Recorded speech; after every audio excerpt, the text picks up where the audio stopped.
Hello and welcome to a Weird Flex but revised video. This is gonna be a revision method video.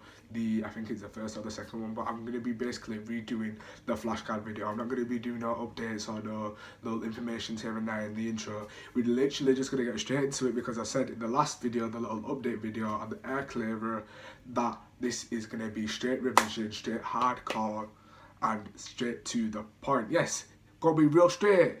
Horizontal.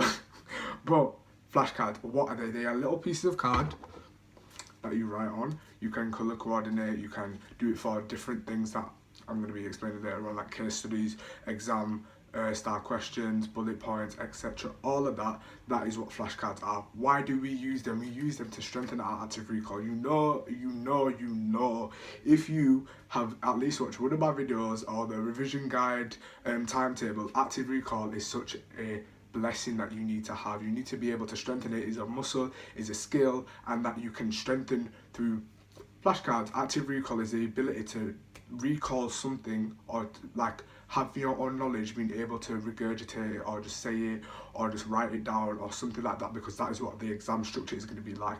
You're going to have to say, like, if it's give an example of an NEE, you're going to have to be able to do that. Or what is the test for oxygen?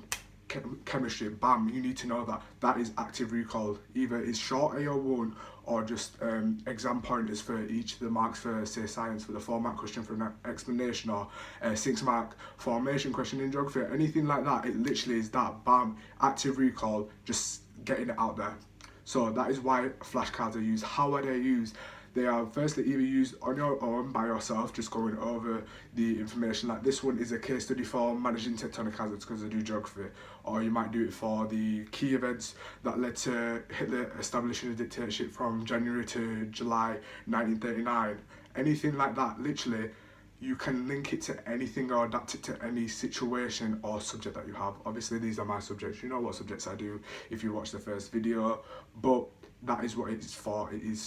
That is how it's used as well, by case studies, exam speaking questions, poetry comparisons, maths, exact trigonometry values, the methods of different required practicals in chemistry, physics or biology, anything like that. You can literally adapt it to, as long as I would recommend, to be honest, as long as it's less than a 6-mark question. So if it's a formation question in geography, or possibly even a 10 or 9-mark question in history because it's only 2-3 points, if you do that, it maxes six actual points on the flashcard. Then other than that, plus like 7, 8, 9, that can get really overwhelming, and that would have to turn into either a mind map or a summary bullet point sheet with condensed notes, which will be also other revision methods that we're going to go into. So we've said, what are they? They're pieces of card that you write either case studies, exam questions, poetry comparisons, anything like that.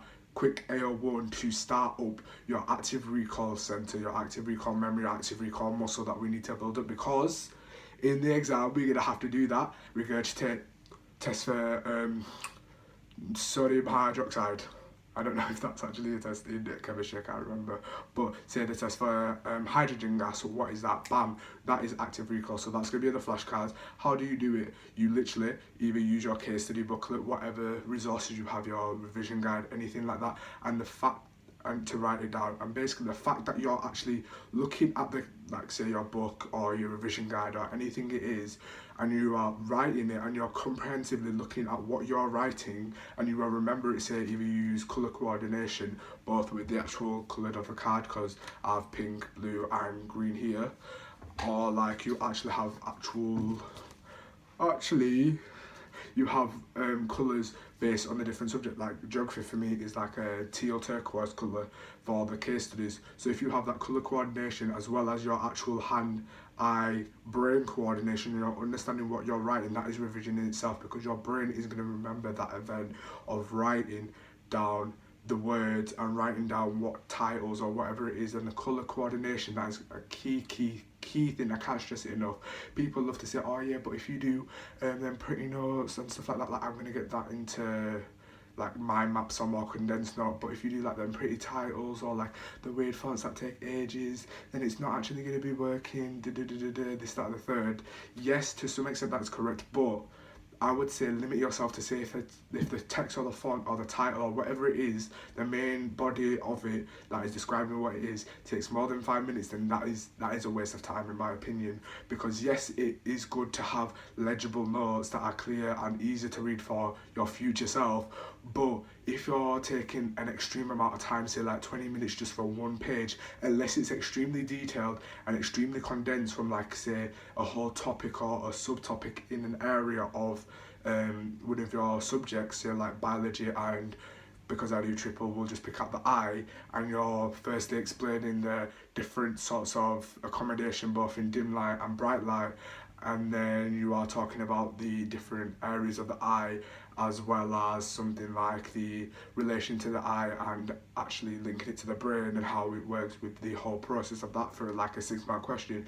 If that's taking, I'm going to say like more than like 20-25 minutes, then it possibly is a waste of time, or maybe not as an effective use of time, because if it's taking you that long, again, depending and varying on what it is that you're actually condensing to create that, then you might need to rethink either your ability to write and create it, or to your ability to condense it so that it's actually condensed and it's just giving you the correct pointers or the correct points that you need to know, so then your active recall can be strengthened, and then you yourself can work from them points that you've got and further explain it, further develop and analyse it if you need to. So we got all that down. Where can you get flashcards from? Personally, these ones I have here. These are literally the regular size flashcards. I also got bulldog clips from them as well, and paper clips. But these were, I think they were literally like 49p from Home Bargains, and it was like a pack of 100. I also have these, which were much larger ones, which you can see, much larger flashcards, but they also have like their own ring clip around it, and obviously colour coded smaller ones with a smaller ring clip, and those were from like anywhere, to be honest. You literally can get it from Asda, but I got mine from like Wilkinson's, there's Morrison's, there's so many, literally large supermarket chains or just stationery shops in general will have them, so that is where you get them. They're relatively quite cheap, but if you both are getting the highlighters, the gel pens, or whatever you're going to be using to write on them, and you're going to take no less than like 5 minutes for the titles, and you're using your time effectively, and you're also using your money effectively, say if you get 49p for 100 flashcards, that can be a whole paper. Say like for geography, I could do the whole of paper 1 on less than like 20 or 30 flashcards for all the case studies and the formations and the different subjects and the different like areas of that paper, just in like 20 or 30 flashcards. So we've gone through what to do with them, how to use them, when to use them. So the when to use them is the 5, 15 or 10 minute beginning warm-up brain and gear sessions of your like full revision section. Like we said in the first video, the revision guide, it's going to be the quick active recall, a little test, even, or the making them, probably the 20 to 25 minute section, or maybe even 30 or 35 if you want to get a full topic of the spec like completely either put onto flashcards or like a mind map, which is going to be the next video possibly. And then you're literally just doing that as rapid fire. You can do it one-to-one basis where it gets you your brain and your actual person, your being, fully in like competition with your mind in what you're saying, but also if it's making sense, and if a person who is testing you is like giving you the correct answers and understanding that you're in focus, you're in concentration, and that can help a lot of people. Personally for me, because I'm in the exam and I actually speak orally out loud, obviously orally is out loud, but I speak out loud in my exams, and I'm there with my own self, and I know that I'm going to be doing my exams by myself and no one else is going to be there. I like to work with the flashcards by myself, and yes, people might think that's not effective or whatever, but people have their own different relative, remember that word, relative, ways of working, and also grades, but we're not going to get into that right now. So how, yes. When, yes. Where, you can do it on the way to school. Normally for my actual things like these, which I'm going to do another video on anyways, my physics equation, I do them before school, walking to the bus stop, getting on the bus for like 5 minutes, or after school, or whatever, break time, lunch time. literally just flick through them, and also change based on difficulty. That's another thing. So obviously we've got colour coordination both with the card and your actual pens and your highlights that you're using, but also the difficulty.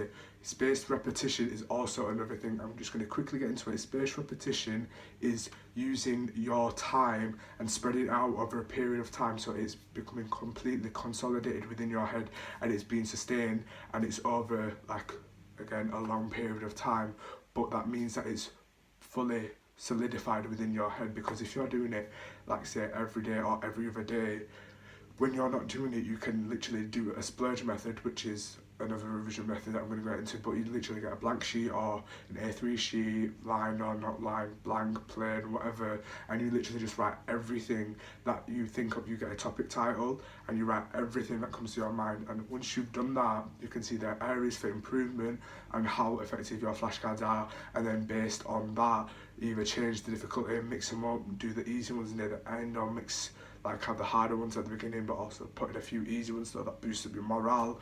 But that is another way how to do it, because obviously you need to have your areas of improvement to be improved all the time. Yes, we want to have that good morale of, like, yes, V equal PIV, power equals current times voltage or potential difference. I want to know that I know that, but also F bill, I need to know that the magnetic flux density equals, see, yeah, I know, I should know it because I do triple, but I don't. So that's what I mean. I can't be having the things that I find easy and can do very quickly.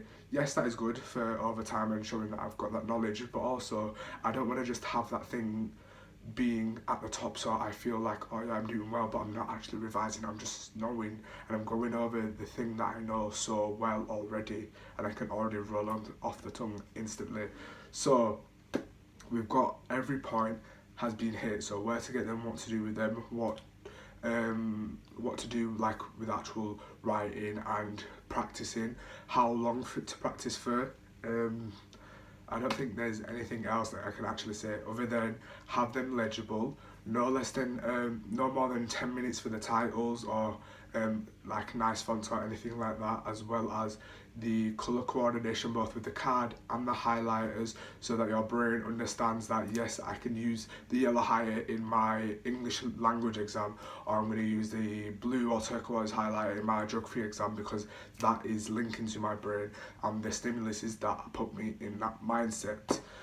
I feel like I've gone through that a little bit fast, but hopefully this video is not too long. It's not as daunting as the other 2017 21-minute videos. Other than that, this has been a weird flex. Do I know my channel? Who is that?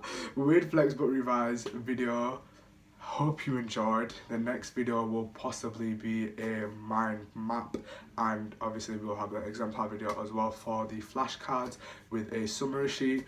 But please show the love, support, like, subscribe, tell me any feedback, please, please, please. I need it because it's for you, it's for the people who are watching, and I need you to understand it. I also need to be able to purvey it in a way that people understand it. So thank you. Weird flex but revised YouTube video. Bye.